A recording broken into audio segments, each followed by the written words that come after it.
नमस्कार। आज हम लोग स्लीप डिसऑर्डर के बारे में बात करेंगे, जो कि आजकल के सोसाइटी में बहुत प्रिवेलेंट है। हम लोग का लाइफस्टाइल चेंज हो गया है, हम लोग का काम चेंज हो गया है, हम लोग का खान पान चेंज हो गया है। हम लोग बहुत रेस्ट में रहते हैं, बहुत एसी के रूम में ही हमेशा रहते हैं, तो उसमें हम लोग का नींद प्रॉपर नहीं होता। और जो मैं बोल रही हूँ कि नींद उसको जैसे बोलते हैं प्राइमरी इंसोम्निया, जो जिसके बारे में मैं बात करने जा रही हूँ। प्राइमरी इंसोम्निया मतलब 90% लोग जनरली कभी ना कभी प्राइमरी इंसोम्निया के शिकार हुए हैं। ये बहुत ही सिंपल नींद का एक डिस्टर्बिंग फैक्ट है, और इसका इलाज भी बहुत सिंपल है। इसमें कोई मेडिसिन नहीं है, जस्ट जनरल डिस्कशन अभी है उसके बारे में। तो प्राइमरी इंसोम्निया है क्या? Primary insomnia means difficult to sleep, मतलब उसको सोने के लिए डिफ़िकल्ट लगेगा। रात को 12, 1, 2 बजे तक जागता रहेगा, फिर मॉर्निंग में देर में उठेगा। दूसरा है कि सो तो जाएगा जल्दी, लेकिन नींद डिस्टर्ब, टूट टूट के नींद होगा, वो भी होता है। तीसरा होता है कि नींद पूरा हो जाता है, फिर भी मॉर्निंग में पर्सन बोलता है कि नहीं नहीं, मुझे फ्रेश नहीं लग रहा है, कितना भी मैंने सोया है पता नहीं चल रहा है कि मैंने सोया है, मुझे टायर्ड लग रहा है। ये भी प्राइमरी इंसोम्निया में होता है। अभी इसका कॉज क्या है? प्राइमरी इंसोम्निया का कॉज है, एक तो कुछ मेडिसिन खाने से होता है, तो आप रूल आउट करो कि क्या क्या मेडिसिन खाते हो, उससे नींद नहीं। डॉक्टर से पूछ सकते हो कि इसके लिए नींद नहीं हो, नींद में कोई डिस्टरबेंस होता है क्या, लाइक कुछ एंटीबायोटिक टाइप का चीज़। सेकंड है साइकोलॉजिकल, अगर आपको स्ट्रेस है, एंजाइटी है या डिप्रेशन है, तो नींद नहीं होने का चांस है। और थर्ड है एक सर्कडियन रिदम बोलते हैं, जो कि हर एक प्राणी में, इंसान से लेके एक फंगाई तक 24 आवर का एक लाइफ साइकिल रहता है। 24 आवर का एक पैटर्न रहता है। उसमें हर एक पैटर्न में, हर एक टाइम में, पर्टिकुलर टाइम में पर्टिकुलर हार्मोन सीक्रेट करेगा, पर्टिकुलर टाइम में पर्टिकुलर मैसेज ब्रेन से आएगा। उस हिसाब से प्राणी, इंसान हो या जानवर हो, उस हिसाब से वो अपना दिनचर्या करता है।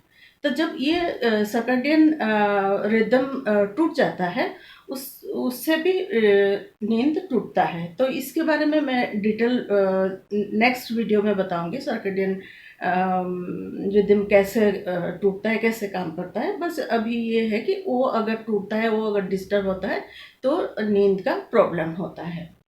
तो फिर अभी हम बात करेंगे कि नींद होगा कैसे। प्राइमरी इंसोम्निया में कुछ दवाई ववाई खाने का ज़रूरत नहीं है, बस कुछ लाइफ पैटर्न चेंज करने से ठीक हो जाता है। फर्स्ट ऑफ ऑल, हम लोग हमेशा ट्राई करेंगे कि जिस बेड में, जिस रूम में हम सोते हैं, उसी में सोने को कोशिश करेंगे, क्योंकि हमेशा तो पॉसिबल नहीं है, हम लोग को बाहर भी जाना होता है, लेकिन कोशिश करेंगे कि एक ही रूम में, एक ही बेड में सोएंगे। इसका कारण ये है कि जब कोई भी कंडीशनिंग बोलते हैं, पावलोव का एक एक्सपेरिमेंट भी उसमें हुआ है। तो वो कंडीशनिंग बोलते हैं कि जिस चीज़ को देख के हमारे, कोई भी चीज़ को देख के वो एक स्टिमुले हमारे दिमाग में आता है, एक मैसेज आता है, वो प्रोसेस होता है, उसके बाद हमको दिमाग से कमांड मिलता है, फिर हम उस हिसाब से काम करते हैं। तो जब हम खुद के बेड में ना सोकर दूसरे किसी जगह सोते हैं, तो ब्रेन को लगता है कि अभी सोने का टाइम नहीं हुआ, क्योंकि उसको दिखता नहीं है अपना बेड, तो वो कमांड देता ही नहीं कि अभी सोने का टाइम है, सो जाओ करके। तो इसीलिए हम ट्राई करेंगे कि जहाँ हम सोते हैं वहाँ सोने के लिए। दूसरा चीज़, आप सबको मालूम होगा कि नॉइज़ नहीं होना चाहिए, लाइट नहीं होना चाहिए, अंधेरा रूम होना चाहिए। लाइट का भी एक कारण है कि अगर लाइट जला रहता है, तो क्या होता है कि हमारे जो बॉडी का सेल, वो अलर्ट हो जाते हैं, तो उसमें स्लीप डिस्टर्ब हो जाता है। तो लाइट बंद करके या डिम लाइट करके सोना चाहिए। ये बहुत अभ्यास चीज़ है, हम सब लोग करते हैं। और साउंड भी हम सब लोग जानते हैं कि डिस्टर्ब करता है सोने में। तीसरा चीज़ है कि टी और कॉफ़ी या कोक आप शाम को ना पिएं, उससे भी बहुत डिस्टर्बेंस होता है। चौथा है कि आप एक्सरसाइज ना करें इवनिंग में। जो भी करना है कि दोपहर तक फिनिश कर दीजिए। कम से कम रात सोने से पहले 8-10 घंटा पहले तक आप एक्सरसाइज ना करें, उससे पहले ही फिनिश करते हैं, क्योंकि हमारे जो मसल्स है वो एक्साइटेड हो जाते हैं रात को एक्सरसाइज करने से। आजकल जैसे देखेंगे कि ऑफिस से आके जिम करने लगते हैं लोग, उससे क्या होता है मसल्स एक्साइटेड हो जाता है और जल्दी सोने नहीं देता है बॉडी को। तो वो भी नहीं करना चाहिए रात को, एक्सरसाइज वगैरह जिम वगैरह नहीं करना चाहिए। और हेवी मील नहीं खाना चाहिए रात को, ऑयली हेवी या बहुत ज़्यादा ओवर ईटिंग नहीं करना चाहिए, उसमें भी नींद टूटता है। और नेक्स्ट एक बहुत इम्पोर्टेंट चीज़ है कि रात को टीवी या मोबाइल या टैब ये सब नहीं देखना चाहिए। क्या होता है कि हम जब नींद नहीं आता है तो बोर हो जाते हैं और बीच बीच में मोबाइल देखने लगते हैं।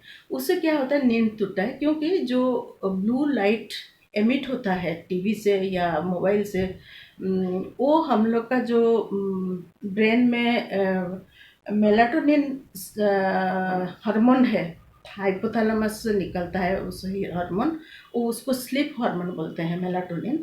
वो एमिट करने नहीं, वो जो एमिट करता है लाइट उस वो सीक्रेट होने नहीं देता। ये अभी नेशनल स्लीप फाउंडेशन ने एक बाकायदा एडवाइजरी जारी किया है कि आप सोने से हाफ एन आवर पहले अपना मोबाइल या टीवी और या दूसरे कमरे में छोड़ दीजिए, क्योंकि इससे बहुत प्रॉब्लम हो रहा है। ये मेलाटोनिन हार्मोन सीक्रेट नहीं हो पाता है और स्लीप प्रॉपरली नहीं हो पाता है। और तीसरा चीज़ है कि सातवां चीज़ है कि आप ट्राई करें रात को एक बुक पढ़ें। उसका एक रीज़न है। आप जानते होंगे जैसे हम लोग पहले एग्ज़ाम देते थे या अभी भी बच्चे जब एग्ज़ाम देते हैं बहुत सोते हैं। इसका कारण ये है कि जब हम बहुत पढ़ते हैं, जब हम कोई भी चीज़ पढ़ते हैं, वो जो मेमोरी ब्रेन में मेमोरी होता है, मेमोराइज करता है, उसको फीड करता है। जब हम लोग डीप स्लीप में जाते हैं तब जाके वो मेमोरी प्रिजर्व होता है ब्रेन में। तो जब हम बहुत एग्ज़ाम के टाइम में बहुत सोते हैं, बहुत पढ़ते हैं, तो हमारा ब्रेन कहता है कि हो गया, बहुत पढ़ लिए, ये सब जो जो आपने पढ़ा है हम लोग मुझे अभी मेमोराइज करना है, तो आप सो जाओ। तो इसी वजह से एग्ज़ाम के टाइम में ज़्यादा नींद लगता है सब लोग को। तो उसी को आधार पे रखते हुए हम लोग रात को कुछ टाइम कुछ बुक पढ़ें। तो उसमें क्या होता है कि उस मेमोराइज करने का पैटर्न में दिमाग को लगेगा कि अभी मुझे मेमोराइज करना है, तो अभी सोने के लिए जा सकते हैं। तो उसमें भी नींद आएगा। तो ये सारी सिंपल टेक्निक अगर अपनाएंगे तो नींद ज़रूर आ जाएगा, पर्टिकुलरली प्राइमरी इंसोम्निया में।